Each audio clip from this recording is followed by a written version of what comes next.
and we're live. Well, at last, I'm delighted to say we're back with Fred and his delightful carer Joan at his house in Astley, the Moss. As you know, he's been a bit poorly, and well, we've come down to see him because we do really care for him. We do, despite what we say. And he's going to tell us about his trials, tribulations, his illness, and a warning for people.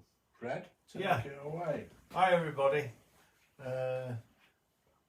About 5 or 6 weeks ago, Joe will tell you how many died. They've all gone into one. But I went in a hospital because I kept getting reflux and indigestion and that. And I'd had it for about a month before. And I knew in my heart of hearts from a previous 20-year ago heart attack that it was this LED inside my heart closing up because of atherosclerosis, smoking and all that nonsense. Anyway, I should have gone, but I didn't. And then the day before, I had down here, Mike, Flynny and Carl, and we were drinking and all the rest of it, and I kept trying to... We're getting blamed again. Yeah, I kept trying to get to sup it. Do you remember that pint of gin? Yeah. Soft sod, and he wouldn't touch it. So anyhow, he ended up he says to me, well, you're the host. He says, you drink it. And I was fed up of passing it backwards and forwards. So I flopped it. And I don't think you should drink a bottle of gin in one, should you really? No, two. Because, not whilst you're having a heart attack. Yeah. That's why the next day I said to Joe, run me to A&E. Because I knew there was something wrong, so she did. And we got to A&E. And they greeted me there, and I can't give them enough praise at Salford Royal. They're brilliant. They got me down there and she said, yes, she said, we're doing an ECG on you and all this lot. Anyhow, they did that, the normal thing. Said to me about, oh, well, the ECG looks fine. I said, have you got the troponin levels back from the laboratory yet? And she looked at me as if to say, oh, do you know about trop levels? Anyway, this doctor came down because he knew that he was a bit interested in that. And I said, have you brought these results? He said, yes, I have. He said, and sir, you have had a heart attack. I said, I thought so. He said, you're taking it remarkably well. I said, how well can I take it? It's happened before, it's happened again. So anyway, I'm there in Salford Royal in Ward H2. No, you're on the heart care unit. Was I? Yeah. Didn't they put me on H2? That was afterwards, with your coronavirus. That. Right. So I'm going on this, and they put me on and he said, yeah, you've had a heart attack. So they arrange with Wigan, Royal Albert at Wigan, that do this procedure called, it's like angioplasty, but they put stents in your ticker and all this lot. So they'd arranged for that to happen. Now, I'd been swabbed and everything and I was clear, wasn't I? Yeah. So anyway, up I go to the Wigan one, and I had the procedure done, and I was in Wigan for a bit, wasn't I? Yeah, just a few days. I was a few days in Wigan, and then I came back to Salford Royal. No, you didn't. You came home from Wigan. Yeah. And then when did I go back in Salford Royal then? A week and a half later. Why? Because you'd come out of Wigan, and after a week, you started getting, you weren't progressing as you should have been after the stent. Oh, yeah. So I went round to doctors first, and we went to see the practice nurse, and they said, no, that's fine. And then the next day you were unwell again, and on the Wednesday we just went to A&E, and when we got there they did a coronavirus test on you, and you were positive. Yeah, so you had to be admitted. Yeah. So then I go on Ward H2 as a COVID patient, and I used to think at one time this COVID-19 was all a scam. It was also perpetrated by government influence on people to do away with them and inject them with little microcells and nanotechnology. I don't know. I listened to all the theories and I thought it's all a load of bull. That's why I asked Carl and Flynny to come down today to let them know it's not bull. It exists. and I've never felt so ill in all my life as I do today. And they said, well, you're not really up for doing this. Wait till you get a bit better. I don't know whether or not I am going to get a bit better. I hope so, but I've not pinned my hopes on it. So anyway, we decided to do it. And even up until this morning, Flynny rang Jo and said, are you sure he wants to do this? She said, you better come down, he's ready for it. So I just wanted people to know that, yeah, I'm a firm believer in COVID-19 because I've got it. And I wouldn't wish it on a traffic warden. It's a horrible thing to have. It really is. And you can't get your breath back. And let me tell you about the side effects. Number one, diarrhea. Well, that's something you've not read about in the papers, but diarrhea is number one.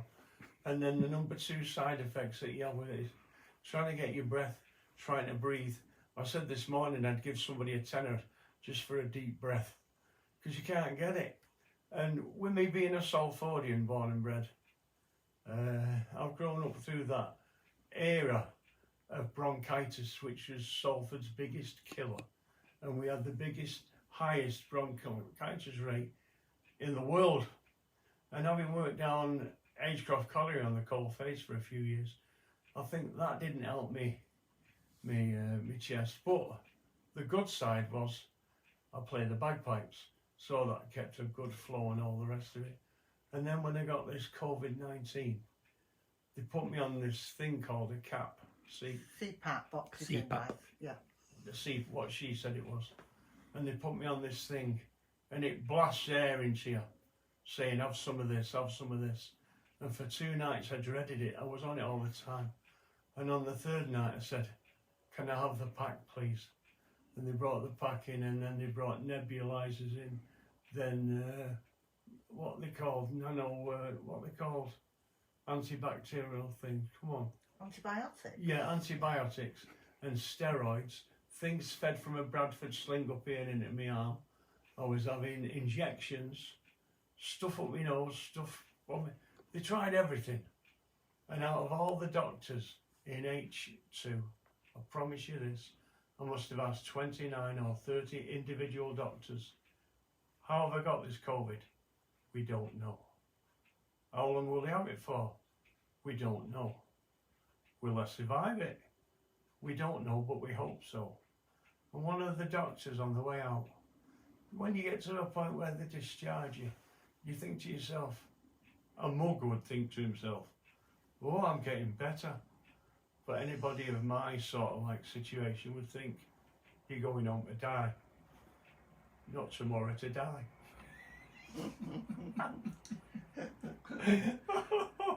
Oh, that's the biggest laugh I've had since 6 months ago. You're a wag, aren't you? I'm a wag. So anyway, I thought I'd come home and do all that. And I've had all the stuff and loss of appetite. I've lost 2.5 stone. And with that has gone muscle wastage. Can't walk. I can't walk. If I Is he stand milking up, it, Joan? Is he milking it? Not really, no, he is very Give him ill. time. He will milk it, Yeah. he will milk it. But no change there, because I used to run around after him before he had his heart attack. I've As got I'm to sure say you know, this, yeah. Joan. He's got a whistle round his neck, I noticed. oh, Acme Thunder, no doubt. Yeah. so yeah, it is an Acme. So tell him what it is. This whistle that Fred has got round his neck is for him to draw my attention should I have strayed out of his sick bedroom. Although I must say that I do get reprimanded for not being quite quick enough getting here when he's blowing the his other day, whistle. Carl, and she was in the Trafford Centre. For one, it was a miracle she picked up the shrill thrill. And number two, getting here. I did see her. Don't believe it. I was He's not always been surprised when she turned up because I never had a beard when I blew the whistle. And when she eventually came in, I had the beard. So in consequence to all that we've told you about, people are sending me things on and it's difficult for me to use Facebook, I'll be honest with you. It's difficult to use anything, try and get your breath and right. And people are saying, oh, I'm glad to hear you're getting well. I thought you started that rumour. Because I'm not getting well. I don't feel any better any day. I feel worse every day. It's just one of those things that I want people to know, because they think that if you respond like Flynny said, they think, oh, he's okay, he's getting better. But it's not. This COVID is horrible. when he was in H2 on H2, and his breathing was really, really very bad. His levels of oxygen were very low, and the doctors thought that they would have to put him on a ventilator. And they'd rung obviously me to let me know about it. But before they did that, there was a drug that they could try that was given intravenously over an hour, which was an anti-inflammatory that isn't licensed for COVID but was licensed for Rheumatic. rheumatoid arthritis Yeah, and other things like that. And that drug, I believe, stopped him from having to go on a ventilator. Had he had to go onto a ventilator, I don't know what it would have been like when he came out. I mean, he's still very poorly and has been. And even though he doesn't feel any better and feels worse each day, I have noticed him slight improvements as the week has gone on. He's been home a week now, haven't you? This is the best day I've had since Flynny and Carl and you turned up. We could have a conversation. That's because you've got an audience, love, isn't it? The horrible side thing, which I'm not talking We're not about. coming every day. I know. the worst side effect is these hallucinogens. Floaters. No, hallucinatory dreams. Alright. He's been having got the floaters all hallucinatory the dreams. time. Well, tell us more. Come on. But I'm dreaming about 3 briefcases and which one I've got to open, and if I open the right one I've not got COVID. And I thought, what's all this about? And I opened it and it's the one I've not got COVID. I thought, oh, that's good. And then I woke up the next day. You don't know how long dreams last for. They could be nanoseconds, they could be minutes, they could be out, we don't know. But I'd wake up and there was all stupid, daft dreams. Dreams that didn't connect, that meant nothing to anybody. But you kept getting them. And that's... Oh, this is quite funny, this. On Fred's first night home, he couldn't get upstairs. I mean, he's had 6 nights downstairs before he could Couldn't actually get get up to the bed. stairs. We got him up. Edmund Hillary quoted, didn't he? Yeah. But on the first night, I'd gone... Because he was downstairs, I kept going down to check on him. And I'd gone down this time and he said to me, "Don't let that lunatic near me, Joan. Don't let that lunatic near me." So I said, Fred, it's all right. You're at home. You're not in hospital. So he went, no. He said, that Tony Flynn has got me in the coldest, dampest room that he could put me in. I remember Do you that. remember? Well, it's not the first time I've heard Tony referred to as a lunatic. And So downstairs, the Chesterfield is just a normal Chesterfield underneath, but I could hear water running all the time. And Flynny had selected where I'm supposed to stop In your dream. in my dream. You're in there, says, get that lunatic away from me. Leave the image on. All on the, right in the net. have you got anything to say in your defence there, Tony? I thought I got away with it, to be honest. But honestly, I'm not. Flowing up my neck and everywhere it was. And you get cold. Some nights you're very cold. And some nights you're very hot. There's no medium. And your body's sore, isn't it? Your skin, you Yeah. can't touch your skin or anything. Like when you've Yeah. got flu and somebody rubs you like that and you, oh, it's like that all the time. So other than that though, I'm all He's right. alright. He's got no appetite. or Top of the anything world like that. now. No taste, yeah. Yeah, Can't no walk, taste. yeah. I don't mean because I met you, love. But I've no taste and what else is there? Something else Well, about? it's just everything really. You can't walk, can you? You know, if he does try, and when he's been trying to move, I've had to pull him up, to get him in a sitting position, and it absolutely exhausts him. So when he's actually moved, he has to kind of stay there To for get- ages, don't you? To kind of Stop the flake out appearing. yeah. Either the blood pressure dropping low or coming back, but it's horrible, isn't it? I've got to say, Fred, as well, I'm not tired of it, sick of it. That's the wrong expression, obviously. The number of people who've stopped me in Eccles and Salford. Where's Fred? What's happening with Fred? Give him my regards. At one time, I was going to go around with a piece of pen and paper. Seriously, I mean, there was this Pudden Rose, there was Brian Newton, people I don't know who think they know me and you. Yeah. Tell them I was asking about. Remember that night in the Whiskey a Go-Go? And this other fella said, he did both my weddings and divorces. Give him my regards. You know, Fred, you're that Done a few of popular. them. Just so much. Yeah. So stop mothering me. And there's a lot of Yeah. Mind It's back him. on He's Facebook back. now anyway, so you're all right. Yeah. Send him a. Can we ask people to send you a get well card? Well, that was the reason for you and Carl coming down today. So that Rumours people of would your know. death are exaggerated. Yeah, as is Yeah, Mark yeah, Twain's. yeah, yeah. But the other thing is a lot of ambiguity because Yeah. when you've got somebody looking after you, I was on the end of there and I just needed, and I said to Joan, come and pull me off. She slammed the door and walked out. So that's one downside of it. Huh? But I said to the woman in hospital, I was telling Joe it's funny. It was funny at the time. People thought I had a sick sense of humour because I had COVID, but I was still laughing and joking. Yeah. And this woman said to me, she was she's only a young girl, about 48. And she come up Slick talking wicket. to me, yeah. And I said to her, I've got a Nice. very delicate question here. If you don't mind me asking you, you've given me all the answers to everything else, but how soon before I can indulge in sex? And she looked at me, she says, well, that's entirely up into the individual and all that lot, and how the individual feels. If the individual feels that they're quite appropriate and up to it, then okay. So I threw the sheets back and said, well, get in. She walked away in disgust. And everybody else, all the lads were pouring about laughing. They knew it was a gag. She probably went and complained to the main sister, so that's just well, get in there. Not politically correct, Fred. I I've said know. it before. But she should have known I've not got one left in me. Yeah. So, This Indian doctor, Freddie, told me a nice story about him. Oh, yeah. What was his name? Can you This remember? was the guy, of course I remember his name. I went up to Abhishek Kumar and I going said, back to the stent now, yeah. yeah, the Ah, stent, Yeah. where I first met him, and this doctor came and I opened my eyes like that, and he got this black face in front of you, like, you know, this, and big white teeth smiling. And I said to him, namaste. And he says to me, namaste. And then he said to me, how do you know this? And I told him I've been in India, all this lot. And we talked about the colour, because you got Kashmir, same colour as you. You start coming down Haryana and into Delhi, you start getting brown.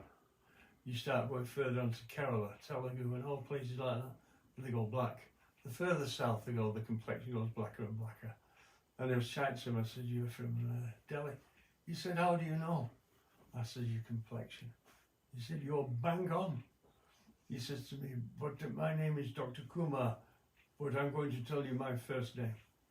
I says, go on then. He says, my first name is the same name as Amitabh Bachchan's son. Now, he didn't know this, but Joe and I have been abroad, and I put on the passport, she was Amitabh Bachchan, and I was Gabbar Singh. And I shouldn't have done it because we could have got a residence on it, but we ripped up and threw it, didn't we? Anyway, he said to me, I'm the same name as Amitabh Bachchan's son. I said, well, I'm very pleased to meet you, Abhishek. And he looked at me like that, how do you know Abhishek? And I told him that I was quite friendly with Rajiv Gandhi and his his wife, Sonia. And he was dead amazed. And it's not hard to believe that he was educated in Oxford, was Rajiv Gandhi.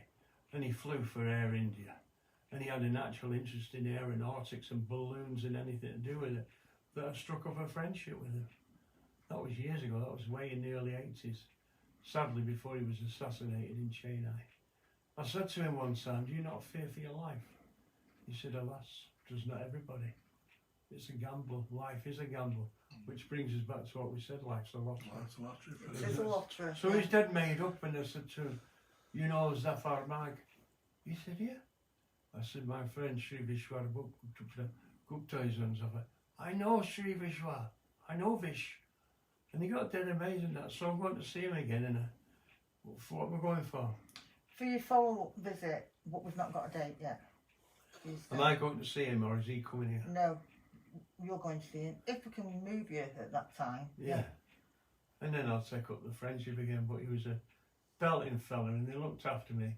And let me just tell you this, anybody that's ever going to have an angioplasty, that little bit of thread that they pass through your wrist there, up here, across here and into your ticker, whether it goes down the right coronary or the lower anterior descending, it's nothing at all to worry about.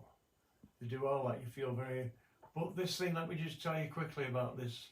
I thought I was going in for rotablation.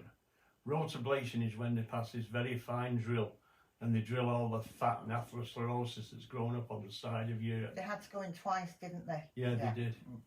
I wasn't in the first time, was I? So they did it a second time. And he said, no, this is Abhishek. He said, no, he said, I don't want him to do this. I don't want a rotablate. He saw some danger in it, blockage, I don't know. So I said, we're going to do this thing called elude. Yeah? A drug-eluting stent. A drug-eluting stent. And what they do with this, they pass this thing across here, and it's a laser gun. And they kept firing it, and all I could feel in the centre of my head, it wasn't painful. I just wanted to throw up.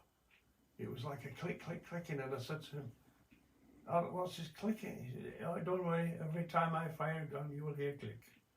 I said, well, give us a clue before you're going to fire it, so I'm ready. So he says, going click, bang, click, bang, click, bang. And I started laughing. And he says, please keep absolutely still, Fred. I said, you click banging. I said, there's two surgeons here. You've both got things stuck up my head and my heart. I said, how am I supposed to take it? Anyway, he did it. And I'm on this study now, this international world study about this stent that drips off a chemical. What does it do? It gives a chemical out into your body, doesn't it? Yeah, it's a chemical over 12 months. Yeah. Oh, and the other thing is I'm on blood thinners. I've cut myself now, bleed like a stuck pig. What else am I on, Joe? Oh, a host of A medications, look. A cocktail of tablets and pills. And you can't thank the NHS enough then, Fred. Actually, Oh, they were fabulous. the only thing I regret is those blue ones you used to give me in the 60s, Flynny, and the black and white. Those bombers that The we- Eurofets. Yeah. But I've tried everything, and thank God that Flynny's turned up today. He's with got me that. some triangle shape, like diamond shape, bluey Oh, green yeah, ones. yeah. Don't know what they're for, but You couldn't keep us away, Fred, honestly. Thanks for that, Flynny. No, seriously. And with your permission and Jones, we want to come back again, don't we? yeah. And keep you updated because Great. that's what we want to do. Because as I say, I've got to come back and do his thing for him. Oh, Fluke. Yeah, oh, you see, aye, yeah. the fluke bit, yeah. Well, Yeah. hopefully next time Yeah. he might be a bit more mobile. He might I'd be like able to say go in that instance, downstairs. Carl, I'm not going to hold my breath, but I wish I could. That's the only problem. Getting a breath. It really is. Listen, Fred, I have seen you are, without a doubt, a larger than life character, right? And to see you in bed like this, and to see and to know what you've gone through over this past couple of months or so, honestly, God, it's terrible. Seriously, if anybody's watching this, go get your jabs. Don't be daft. Go and get your COVID jabs. I've seen this man. He's done everything from dropping onto people's roofs in a hot air balloon to doing the Dakar rally. You name it, he's done it. Nuremberg Ring, you name it, this man has done it. And to see him... Cross lane pub crawl. Yeah, I've done that. The toughest of the lot. That was a Yeah. lot. Go as far as the 3 hours of North drinking West. with Mike Duff. He's done everything. With Duff. Yeah. And to see him like this, it's... Honestly, just go get your jabs. And know this stuff. Joe's going to give you the walking stick to that thing. I thought you were Oh, going the to... hell he uses that. It's too big for me, that I thought you were going to give him a challenge, He though. must hang on to it, like, you know, because I couldn't. Gandalf. It's supposed to go across there. When you stood, the handle's supposed to go across there. It's here on me. So I thought, I'm a bit taller than Duff. So, you know, who does he think I am? Or vice versa. Are you going to go for a rematch when you're up and on your And this feet? time, he drinks the bottle again. I've got to mention Fred as well. Yeah. John Briley, what a gentleman. Know the bench that we're doing up? Yeah. He's took all the roundels, the cast iron off, blacked them, cleaned them up, Sofa drawer. drilled them. Lovely fella. Sofa drawer. Robinsons have given us the timber. Sofa drawer. That's coming, Fred. Robinson's timber, donated it. Carl's brother allegedly is going to do the joinery work. Yeah, I've got to tell him that, If yeah. you can We put can't your thank food him meat enough. up. But to get back to John Briley for a second, he got to me and said, tell Fred, get one obviously, stop malingering, you know, being a drain on the NHS. Come to his bar he's got the most fabulous bar in his backyard. It's like a pub, isn't it? Yeah. It's got hand pumps, it's got every drink you can think of, and he wants you to be his guest of honour Yeah. with me as, like, you know, serving you drinks and minion tasks, like cleaning up Yeah. behind you. In a mini skirt. Yeah. With a mini skirt and a bunny uniform. Chai wallah. Yeah, exactly, Fred. So take that as something to look forward to. Where is it? In the posh part of Little Hulton. I ain't going to the old stinking little Holton. I've no badges. Badges? We don't need no No stinking badges. badges. Well, I've got to thank John Brown. John, you're a gentleman. Do I for all know you've John done. Briley? Because I used to He go to knows school. you. Everyone bloody knows Knows you, him, don't yeah. they? Jed Briley and John Briley were blokes I went to school with, but he'll be in his 70s if it is. John will be what, late 50s, I'd say. I hope that's right, John. Well, honestly, he's done a fabulous job. Oh, That's very great. kind of you, Yeah. John. I'll take you up on that offer if I'm still here. Give over. Well, I might be downstairs, you don't know. Well, he'll come here then. No, we've got to go to his place, Fred. We'll pick you up, we'll take you, and we'll bring you back. That sounds great, that. So that's an incentive to... And it's all free, the all beer. free bed. Oh, I won't be Well, going I'll only otherwise. do it. I'll only do it on condition that there's a rematch and he comes down here to me. I'm up for that. And you, John? Yeah, Is that Macduff? No, John Briley. John Keep, Brown. keep Duff out of this one. Yeah, keep it out of it, that nutter. You give me a heart attack, him. I know. I'm sure it was intentional. So have you got any final words, Fred, to say to the camera and your friends? And Yeah, I hope I've cleared up a few things yeah, in life. My gratitude to the NHS and everything that they do. And, you know, take it serious. I am. Look after yourselves.